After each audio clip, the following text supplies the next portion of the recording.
Konnichiwa Sensei.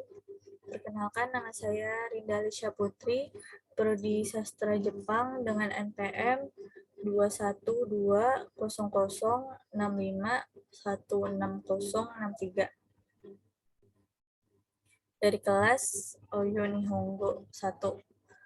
Hadirnya saya di sini untuk mengerjakan tugas pra-UAS, yakni membuat presentasi materi dari buku Minano Nihongo dari bab 9 sampai bab 17. Dan saya akan mempresentasikan bab 9-nya, yang di dalamnya tercantum materi tentang tata bahasa Jepang yang menyatakan kesukaan dan ketidaksukaan, menyatakan kemampuan dan ketidakmampuan, terus menyatakan kepahaman, menyatakan kepunyaan, dan menyatakan sebab atau alasan. Jadi langsung saja saya mulai. Yang pertama, ada tata bahasa Jepang yang menyatakan tentang kesukaan dan ketidaksukaan. Dengan menggunakan partikel N1 wa, N2 ga, suki des, atau kirai des. Pola kalimat ini digunakan untuk menggunakan kesukaan dan ketidaksukaan terhadap suatu hal. Partikel yang digunakan sebelum suki atau kirai adalah ga. Tetapi meskipun ada kata kirai, kata tersebut jarang sekali digunakan, kecuali untuk mengekspresikan ketidaksukaan yang sangat ekstrim. Oleh karena itu, biasanya orang-orang Jepang lebih sering menggunakan kata amari suki dewa arimaseng. Nah, contoh kalimatnya, untuk kalimat positifnya, yaitu watashi wa kankoku drama ga suki desu, yang artinya saya suka drama Korea. Terus kalimat negatifnya, watashi wa kankoku drama ga suki dewa arimaseng, artinya saya tidak suka drama Korea. Jadi yang membedakan dari kedua kalimat contoh kalimat ini ada di suki des dan suki dewa arimaseng. Terus selanjutnya, yang kedua ada tata bahasa Jepang yang menyatakan kemampuan dan ketidakmampuan. Dan partikel yang digunakan itu N1 wa, N1 wa, N2 ga, josu des, atau heta des.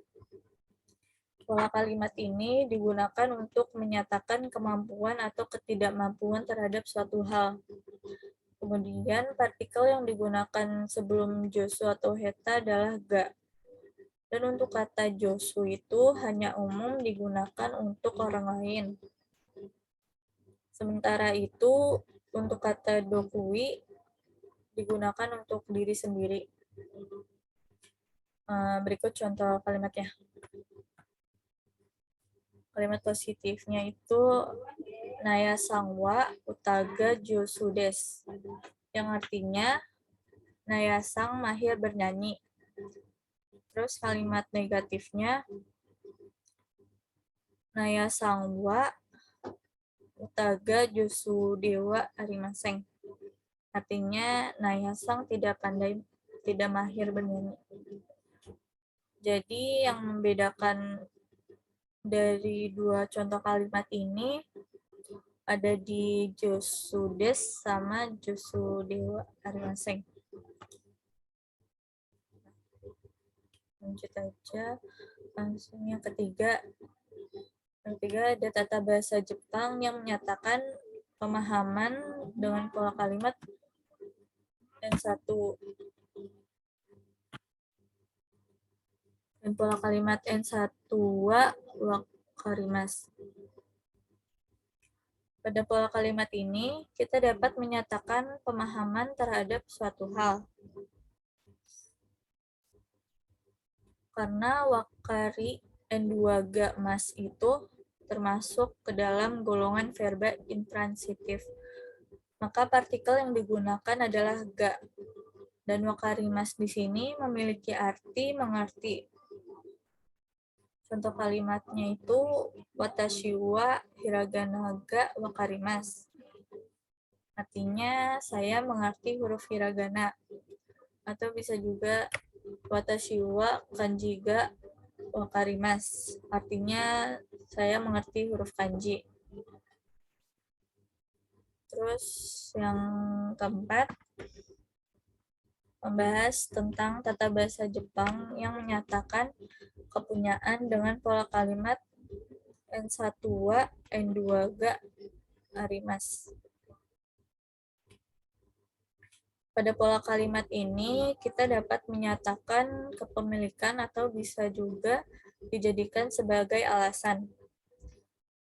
Kepemilikan yang dimaksud di sini, selain kepemilikan terhadap suatu benda, bisa juga digunakan untuk menyatakan kepemilikan dalam bentuk abstrak, seperti yoji, yang artinya ada urusan.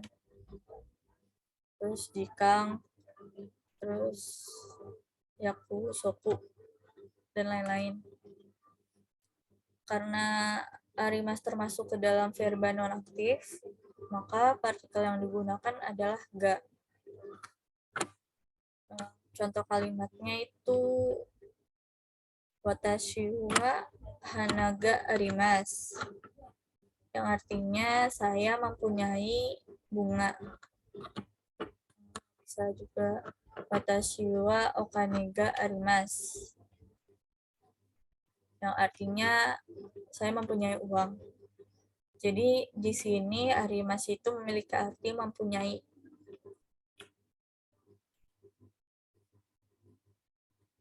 Dan yang terakhir,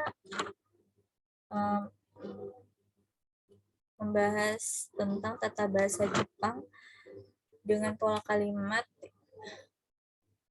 Dengan pola kalimatnya itu kalimat 1 kara, kalimat 2. Jadi pada pola kalimat ini, kita mampu menyatakan sebab atau alasan dari suatu hal. Kalimat pertama menunjukkan sebab atau alasan dan dari kalimat kedua. Dan kara di sini memiliki arti jadi. Berikut contoh kalimatnya. Hahawa Tanjobi ga arimasu kara. Presento o kaimasu. Artinya, ibu berulang tahun, jadi saya membeli hadiah. Atau bisa juga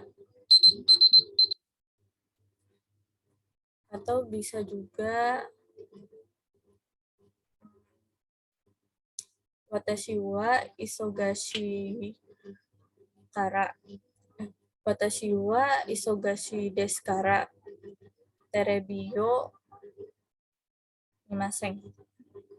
Artinya saya sibuk, jadi saya tidak menonton TV. Nah, jadi materi ini menjelaskan tentang penggabungan kedua kalimat yang dijadikan sebagai kalimat sebab, kalimat yang menyatakan sebab atau alasan. Oke, cukup sekian presentasi dari saya. Apabila ada kurang atau lebihnya, mohon dimaafkan. Arigatou gozaimasu.